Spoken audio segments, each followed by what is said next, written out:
Top of the morning, everybody. Eric with Secondary Machine. This morning I'm out in the shop. It's actually Thanksgiving, but it's pretty early in the morning, so I'm kind of getting a jump on the day. Probably spend a few hours out here before I go out to have dinner with my family and stuff. So anyway, I, as you can see, have been working on the DRO. I got started on that yesterday for the Enco milling machine.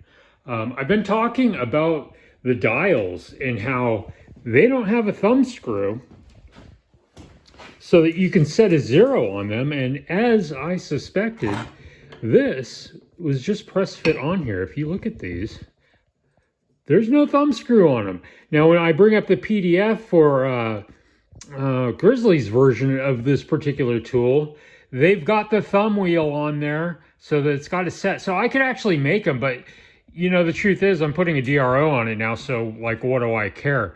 But what I find interesting about this is that Enco, and the fact that this is an older machine made in Taiwan, the other ones, like the stuff that Grizzly's got, as far as I know, are actually being made in China. And the truth is, like in the late 70s or so, when Enco was considered as absolute crap because it wasn't American made, truth be told, over the course of time, now everybody realizes that the Enco stuff really wasn't that bad and actually carries a nice value with all of the stuff that they made. It was actually pretty good compared to like today's standard with the Chinese stuff. So what I find really interesting is that of all the companies that produce a mill like this, where they're all basically sort of the same, the Enco would be the one that cheesed out and didn't put thumb wheels on the graduated dials, which really seems strange to me. You would think it would be the Chinese machines, but no, all the Chinese machines, you can actually set a 0 on the dials, which I find really interesting. So anyway, I could fix it, but look what's going on here. Yeah, the DRO kit that I bought for that machine is actually going to end up going on this machine.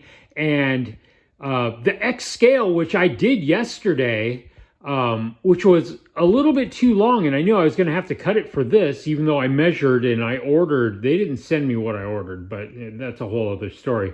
But I thought it was going to be just right for this. No, I still had to cut the scale. So basically how I cut the scale was I went out to the little vertical bandsaw at my other shop, and I just sliced what I needed off of it, and it went right through the glass and stuff, no problem at all.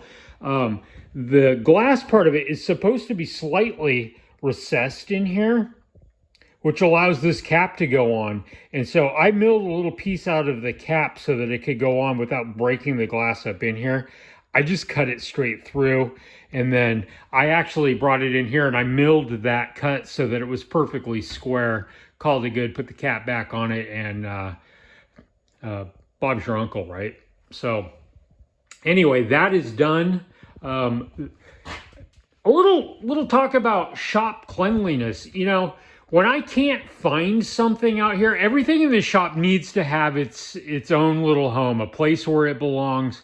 And when I start, you know, like if I'm wandering around in circles looking for the Allen wrench I had 2 minutes ago, that's my cue to start cleaning. And then so how I handle that is I just start picking stuff up and putting it back where it belongs, because by the end of a workday, like, this place is just trashed. And a lot of times, another thing I like to do is first thing in the morning before I start work, like when I leave here, I just kind of drop what I'm doing. I'm done for the day. I'll come in, and first thing I'll do is put everything back where it belongs. All of the Allen wrenches all go back in the holders so I know where they're at. I clean everything up. Everything's got a home. I put everything right where it belongs. But as I'm working throughout the day, this place just gets trashed. I'm really bad about just, I think it goes back to that me just being in a hurry thing. Like I'm in too much of a hurry to put everything exactly back where it belongs as I go. And so as I'm working, like if I can't find that Allen wrench I had 2 minutes ago, if I don't find it within a few minutes, I'll just kind of stop production. I just start picking up the shop and start putting stuff back until I once again find what it is I'm after. And then sometimes I resume, or sometimes, you know, then I'm in cleaning mode and I'll keep going. But anyway, that's kind of a little shop tip for me on how I try to maintain keeping this. You know, by the end of a day, this place is so bad, like it's almost unworkable. Like I've just got shit strewn everywhere. So Anyway, did the X yesterday. These little pockets on the reader are hex, and so I need to mill that out into a circle so that these can sit flush or actually countersink down inside, obviously, so that I'm maintaining as much travel. It's, you know, on something this small, it's really tough to want to give up that much travel. So I want to buy back every little bit of it that I can possibly get. I did do a third hole down underneath of here, which will keep me from crashing the machine. So I'll have a bolt sticking out just proud of this that will hit the column before anything else so that I don't crash it and ruin scales. Ask me how I know that that happens. Not on this particular machine, but on others. My Y scale is going to go right here. Looks like it's going to be a really easy install. And then, of course, I want the reader facing down because that's where the groove is. You don't want chips up in there. And then basically, I'm going to come up off of the reader here and build myself some sort of a bracket to connect inside of there. Shouldn't be too difficult to do, but I'm going to build something that's kind of stout and keep any wiggle out of it. Try to get as accurate as to what I possibly can with my scales.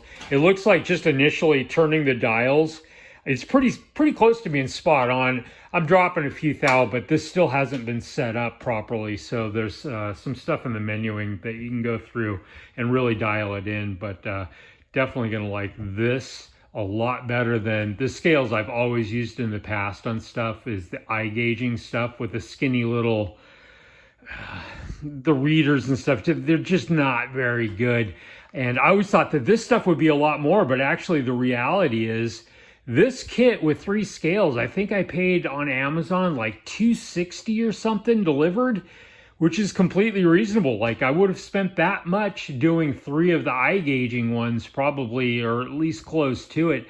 And as far as what I can see, the quality of this is just so much better. So definitely going to enjoy having this on this machine. Still haven't decided which one I'm going to keep, but I do know that by value adding, by putting the DRO on this one, if I do decide to sell it, I bought this at a really good price.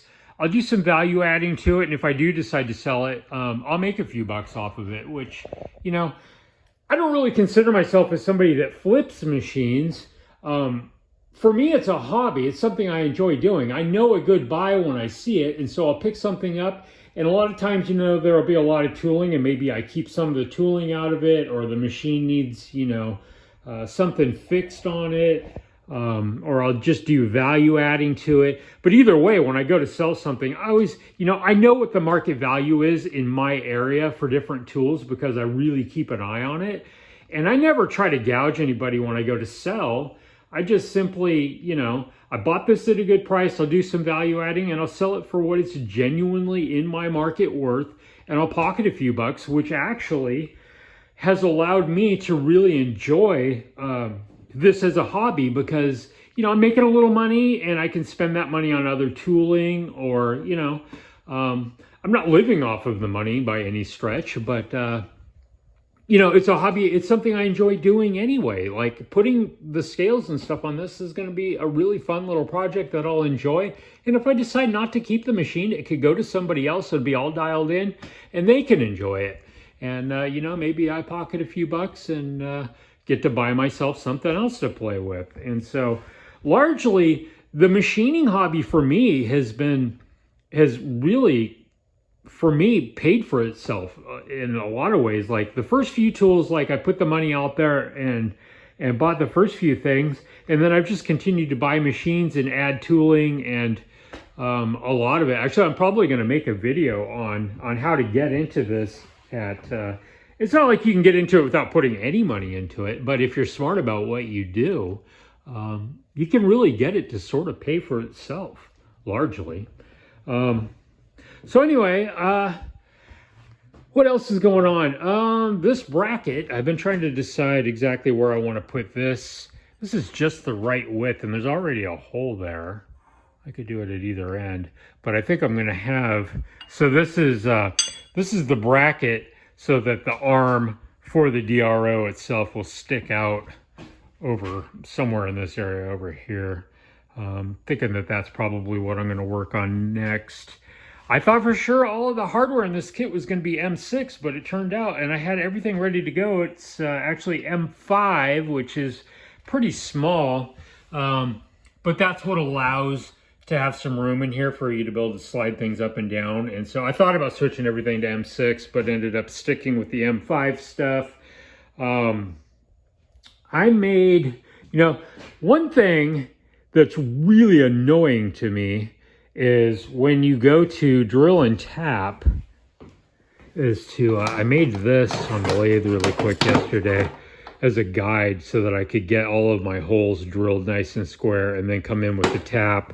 And there's nothing like having your holes all hokey, like sticking off at an angle and stuff. So I slowed down and just turned that up really quick so that I could get the holes nice and square and get them nice and tapped correctly.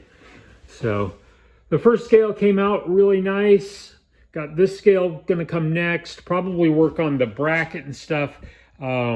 Actually probably next, and then I'll work on this. And then I've never bothered to do the knee on any of my stuff because the knee usually tends to be pretty damn accurate because it's got all that weight on it. But on this particular machine, I've got a scale here. I'm gonna do the knee, and then I'll probably do like one of the simple little eye gauging, maybe for the quill up here with a secondary little reader up here of some sort, so I can be really accurate with this too. So anyway, I've got my work cut out for me. I'll be out here in the shop till later on today. Eric with Secondary Machine. I will talk to y'all later.